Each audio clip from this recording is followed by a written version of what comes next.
Cancer biology का ये हमारा लास्ट टॉपिक है जिसमें हम कैंसर ट्रीटमेंट को डिस्कस करेंगे। तो डिस्कशन स्टार्ट करने से पहले मैं एक छोटी सी बात आप लोगों से करना चाहूँगी कि हमारे आसपास हम लोगों ने बहुत लोगों को सुना होगा कि ये इनको कैंसर हो गया है। तो क्या आपने कभी उनकी मदद करने की कोशिश की है? शायद किया भी होगा या ना भी किया होगा। लेकिन मैं ये चाहती हूँ कि अगर आप मेडिकल बैकग्राउंड से हैं, आपको ज़रा से भी इसके बारे में नॉलेज है, तो आप किसी के काम आ सकें, ये बहुत ही अच्छी बात होगी। तो ये जो ट्रीटमेंट के बारे में नॉलेज है, ये आप एक अवेयरनेस के तौर पे लें, ताकि ये आपके सिलेबस के लिए तो है ही, ठीक है। हम नॉलेज सिर्फ इसलिए नहीं लेते हैं कि हमें सिर्फ सिलेबस में और हमारे एग्ज़ाम में आने वाले इसलिए हमने पढ़ा। कुछ जानकारियाँ भी लेनी चाहिए कि हम दूसरों की मदद कर सकें, है ना। तो ये एक उस तरीके से आप समझने की कोशिश करिए कि ताकि हम किसी और को भी हेल्प कर सके, ठीक है। तो कुछ एग्जाम्पल्स मैं यहाँ पे एक्सप्लेन करूँगी कैंसर ट्रीटमेंट को लेके। चलिए, तो पहले एक बात बता दूं कि जो कैंसर की ट्रीटमेंट होती है ना, ये बहुत सारे टाइप की होती है, ठीक है। क्योंकि ये डिपेंड करता है पेशेंट के ऊपर कि उसको किस टाइप का कैंसर है, राइट। कुछ जो कैंसर पेशेंट है उनको सिर्फ एक ट्रीटमेंट की ज़रूरत पड़ती है, लेकिन कुछ को कॉम्बिनेशन की ज़रूरत पड़ जाती है। मान लीजिए किसी को कैंसर है तो उसको सर्जरी के साथ कीमोथेरेपी की भी ज़रूरत पड़ गई और उसके साथ रेडिएशन थेरेपी की भी ज़रूरत पड़ गई। ऐसा क्यों? क्योंकि ये डिपेंड करता है कि पेशेंट को किन किन टाइप का उसको कैंसर है। तो ऑब्वियस सी बात है कि ट्रीटमेंट भी उसको उसी के अकॉर्डिंग मिलेगी, है ना।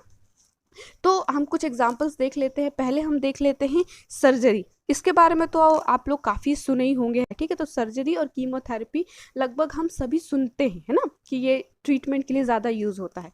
तो सर्जरी में क्या होता है, डॉक्टर होते हैं, जो सर्जन होते हैं, वो कैंसर को रिमूव करते हैं बॉडी से, ठीक है। आ रही है बात समझ में। अब हम नेक्स्ट देखते हैं रेडिएशन थेरेपी। रेडिएशन थेरेपी मतलब कुछ रेडिएशन का यूज़ कर रहे हैं, राइट। तो हाई डोज रेडिएशन का यूज़ करते हैं कैंसर सेल को किल करने के लिए, उनको ट्यूमर्स को श्रिंक करने के लिए। उसके बाद थर्ड है हमारा कीमोथेरेपी, है ना। तो कीमोथेरेपी में हम कुछ ड्रग्स, कुछ दवाइयाँ इस्तेमाल करते हैं, कुछ केमिकल कीमो, राइट, कीमो कुछ केमिकल्स का यूज़ करते हैं कैंसर सेल को किल करने के लिए। उसके बाद नेक्स्ट फोर्थ है हमारा इम्यूनोथेरेपी। इम्यूनोथेरेपी में क्या होता है कि हमारी जो इम्यूनिटी है ना, उसको हेल्प करती है कैंसर से लड़ने के लिए। बेसिकली ये जो ट्रीटमेंट होती है ना, ये इम्यून सिस्टम को स्ट्रॉन्ग करती है ताकि वो कैंसर सेल्स के लिए फाइट कर सके और इम्यून को और अच्छा बनाती है। स्टेम सेल ट्रांसप्लांट, ये एक प्रोसीजर है जिसमें ब्लड फॉर्मिंग स्टेम सेल को कैंसर पेशेंट के अंदर फिर से रिस्टोर किया जाता है, क्योंकि वो कीमोथेरेपी और रेडियो जो थेरेपी है उसके हाई डोज की वजह से ऑलरेडी ये चीज़ें डिस्ट्रॉय हो चुकी हैं। तो उसको दोबारा अच्छी तरीके से चलाने के लिए स्टेम सेल ट्रांसप्लांट किया जाता है, ठीक है। स्टेम सेल्स क्या होते हैं और ये कैसे वर्क करते हैं, इस पे हम ऑलरेडी एक वीडियो बना चुके हैं। लिंक आपको नीचे डिस्क्रिप्शन बॉक्स में या फिर मेरे चैनल के प्लेलिस्ट में आपको बिल्कुल तरीके से सारी वीडियोस आपको मिल जाएंगी। तो प्लीज़ चेक कर लीजिएगा जिनको भी स्टेम सेल्स नहीं आता है समझ में कि क्या चीज़ है, ठीक है। फिर है प्रिसीजन मेडिसिन। ये जो ट्रीटमेंट है ये पूरी तरीके से डिपेंड करता है डॉक्टर्स के ऊपर, ठीक है। डॉक्टर्स पेशेंट को अच्छे से ऑब्जर्व करते हैं, उनकी जेनेटिक अंडरस्टैंडिंग समझते हैं, उनको किस टाइप की कैंसर है, उनकी जीन्स क्या बिहेव करेंगे, ये सब कुछ वो पूरा ऑब्जर्व करते हैं पेशेंट को। तो ये पूरा डिपेंड करता है डॉक्टर्स के ऊपर, ठीक है। इसको ऐसे समझ सकते हैं कि एक हॉस्पिटल में ढेर सारे पेशेंट हैं जिनको सेम कैंसर है और वो सेम स्टेज पे हैं, सबको मेडिसिन प्रोवाइड की जा रही है, लेकिन हर एक पेशेंट का जो रिस्पॉन्ड है उस मेडिसिन के प्रति वो सबका अलग है।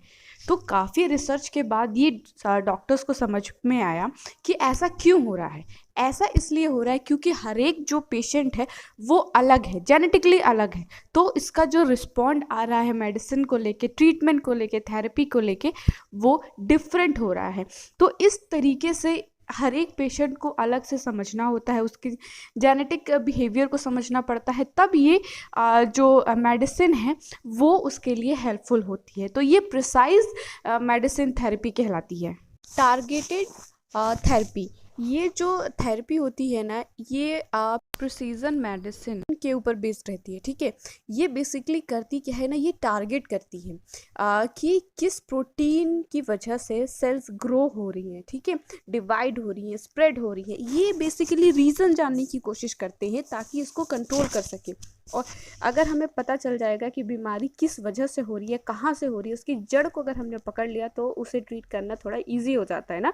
इसी कॉन्सेप्ट पे ये बेस होती है। ओके, तो ये था हमारा कैंसर ट्रीटमेंट के ऊपर सिंप्लीफिकेशन। अगर आपको कैंसर ट्रीटमेंट के बारे में अगर और जानकारी चाहिए तो नीचे कमेंट बॉक्स में मुझे ढेर सारे कमेंट्स करिए, ताकि मैं इस पर सेपरेट वीडियोज़ बना सकूँ।